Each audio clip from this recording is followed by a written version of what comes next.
जय हिंद प्यारे बच्चों। आइए आज हम अभ्यास सागर का पाठ नंबर 12 10 आमों की कीमत का कार्य करते हैं। प्यारे बच्चों, आप सभी बच्चे भी अपनी अभ्यास सागर की पुस्तक निकालिए और साथ साथ में आप लिखते भी रहें और साथ साथ आप समझते भी रहें। तो बच्चों, इस पाठ में हम नुक्ता के बारे में जानकारी लेंगे। प्यारे बच्चों, नुक्ता क्या होता है? जो किसी भी वर्ण के नीचे बिंदु का प्रयोग किया जाता है उसे नुक्ता कहते हैं। आपने देखा होगा कि बिंदु का प्रयोग वर्णों के ऊपर किया जाता है, ठीक है, वो अनुस्वार होता है। और जब वर्ण के नीचे बिंदु का प्रयोग हम करते हैं तो उसे हम नुक्ता कहते हैं। तो प्यारे बच्चों, नुक्ता जो होता है ये अंग्रेजी और उर्दू के शब्दों के नीचे ये नुक्ता लगता है। तो हम इस पाठ में नुक्ता के बारे में जानेंगे और नुक्ता के प्रयोग से शब्दों के उच्चारण में क्या परिवर्तन आता है उसके बारे में हम जानेंगे। हाँ जी बच्चों, पहला प्रश्न हमारे सामने है।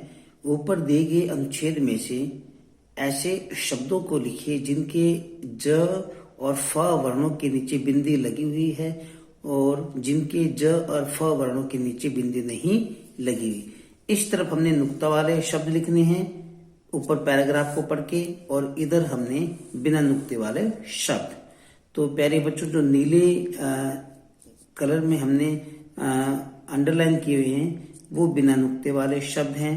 पिताजी, फुर्ती, जाति। और ये नुक्ते वाले शब्द हैं, ठीक है। मेज, शाफ्ट, जरूर। तो प्यारे बच्चों, आइए हम इनको पढ़ते हैं। अब इन शब्दों को बोल बोल कर पढ़िए।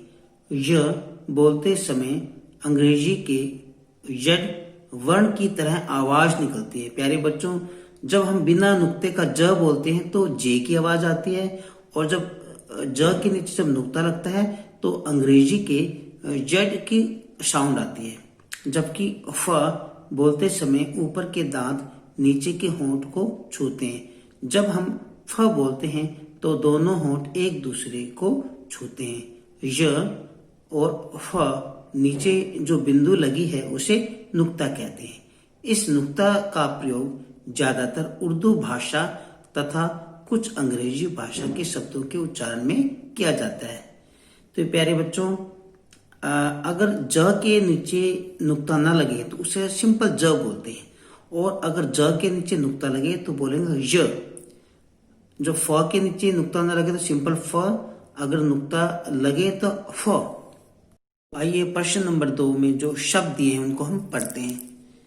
काफी, तेज, जरा, सिर्फ, साफ, जरूर, आवाज, नजर, फन, जमीन, जहाज, इंतजार। हाँ जी प्यारे बच्चों, प्रश्न नंबर 3 है। नीचे स्तंभ क में कुछ शब्द दिए गए हैं और स्तंभ ख में उनके अर्थ दिए गए हैं। शब्दों को उनके अर्थ से मिलाइए। स्तंभ क में दो शब्द एक जैसे दिए गए हैं, एक के नीचे नुक्ता है, एक दूसरे के नीचे नुक्ता नहीं है। उनको हमने उनके अर्थ से मिलान करना है। अब देखिए, पहला है फन। फन किससे मिलान हो रहा है? सांप का मुंह। और दूसरा फन, फन किससे मिलान हो रहा है? कला से। जरा, जरा किससे मिलान हो रहा है? बुढ़ापा से। और जिसके नीचे नुक्ता जरा, जरा, जरा किससे मिलान हो रहा है? थोड़ा से। तेज, तेज किससे मिलान हो रहा है? चमक, आभा से। और तेज, तेज मिलान हो रहा है तीव्र गति से, यानी तेज गति से। तो आपने देखा कि नुक्ता लगाने से शब्दों के अर्थ बदल जाते हैं। हाँ जी बच्चों, प्रश्न नंबर 4 पढ़ते हैं। नीचे दिए गए शब्दों को ध्यान से पढ़िए। जिन शब्दों में ज और फ वर्ण के नीचे नुक्ता लगना चाहिए उनमें उचित प्रकार से नुक्ता लगाइए। पहला इंतजाम, तो ज के नीचे नुक्ता आएगा। दूसरा बजाना, बजाना में नुक्ता नहीं आएगा किसी में। गुफा, गुफा में नुक्ता नहीं आएगा। जरूरत, य के नीचे नुक्ता। साफ, फा के नीचे नुक्ता। जहाज, पहले वाले ज में नुक्ता नहीं आएगा, लेकिन लास्ट में जो ज है उसमें नीचे नुक्ता आएगा। खौफ, फा में नुक्ता। मेज, य के नीचे नुक्ता। और जगत में नुक्ता नहीं आएगा। प्रश्न नंबर 5 है, नीचे दिए गए शब्दों का वाक्यों में प्रयोग कीजिए। तो बच्चों मैंने कुछ वाक्य लिखे हैं, आप ये भी लिख सकते हैं और आप इनसे अलग अपने आप भी बनाकर लिख सकते हैं। प्रश्न नंबर 6 है, नीचे दिए गए शब्द समूह में से सही शब्द पर घेरे लगाइए। क का दूसरा वाला ठीक आएगा क्योंकि, ख में लास्ट वाला ठीक आएगा बताएंगे, ग में पहले वाला प्रतीक्षा, घ में दूसरे वाला झुंझलाहट और लास्ट का सेकंड वाला ठीक आएगा उत्सुकता। आप इन शब्दों को लिखने का अभ्यास करें। हाँ जी बच्चों, प्रश्न नंबर 7 है, नीचे दिए गए शब्दों के लिए उचित विशेषण शब्दों का प्रयोग कीजिए। बच्चों विशेषण शब्दों के बारे में आपको पहले भी बताया गया था कि विशेषण शब्द वे शब्द होते हैं जो संज्ञा या सर्वनाम की विशेषता बताते हैं, है ना। तो देखिए स्वामीनाथन, तो स्वामीनाथन के लिए क्या आ सकता बताइए, लाचार, अच्छा, कुछ भी लिख सकते हैं आप, ठीक है। पोशाक, पोशाक के लिए क्या आ सकता है, पोशाक का मतलब होता है कपड़े, तो क्या क्या विशेषण आ सकता है, शानदार, अच्छे, है ना, गंदे, कुछ भी लिख सकते हैं आप। उसके बाद पुस्तक, पुस्तक के लिए क्या क्या आ सकते हैं विशेषण, अच्छी भी आ सकता है और मोटी भी आ सकता है, पतली भी आ सकता है, कुछ भी लिख सकते हैं आप। पिताजी, पिताजी के लिए समझदार, खंबा, ऊंचा, लंबा, है ना, कुछ भी आ सकता है। और कार, लाल, सफेद, अच्छी, बुरी, कुछ भी आप लिख सकते हैं। प्रश्न नंबर 8, नीचे दिए गए शब्दों के वचन बदलिए। यहाँ पर अगर एक वचन हो तो आपने बहुवचन बनाना है, अगर बहुवचन है तो आपने एक वचन बनाना है। तो आप बना सकते हैं छुट्टी, छुट्टियां, सब्जी, सब्जियां।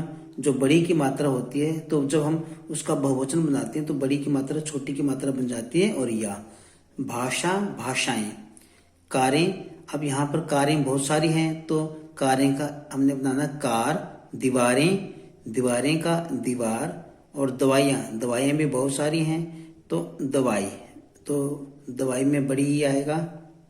बच्चों आपने प्रश्न नंबर 9 और 10 स्वयं करना है। आपको हेल्प बॉक्स दी गई है, हेल्प बॉक्स की सहायता से आप प्रश्न नंबर 9 और 10 स्वयं करें। बाद में आपको आंसर की भेजी जाएगी, आंसर की से अपना आंसर मिलान कीजिएगा। प्रश्न नंबर 11 है, नीचे दिए गए मुहावरों का वाक्यों में प्रयोग कीजिए। प्यारे बच्चों, बहुत से बच्चे मिस्टेक्स करते हैं, जब वो मुहावरों का वाक्य बनाते हैं तो उसके अर्थ का यूज वो वाक्यों में करते हैं। जब हम मुहावरों का वाक्य बनाएं तो हम वाक्यों में हमेशा मुहावरों का ही प्रयोग करें। अब जैसे मुंह में पानी आना, तो इसका अर्थ है लालच आ जाना। तो अब हमने जो वाक्य बनाना है वो मुहावरे का बनाना है, मिठाई देखकर उसके मुंह में पानी आ गया। उसके बाद ख, बोलती बंद हो जाना, इसका अर्थ क्या बनता है, मुंह से शब्द ना निकलना। तो वाक्य क्या बनेगा, पिताजी के सामने हमारी बोलती बंद हो जाती है। तीसरा है खून पसीना एक करना, इसका अर्थ क्या बनता है, बहुत मेहनत करना। किसान खून पसीना एक करके अनाज उगाते हैं। अब आंख खुलना, सावधान हो जाना, परीक्षा में फेल होने के बाद उसकी आंखें खुल गई। प्रश्न नंबर 12 है, नीचे दिए गए चित्रों को देखिए और उनसे जुड़े मुहावरे छांट कर लिखिए।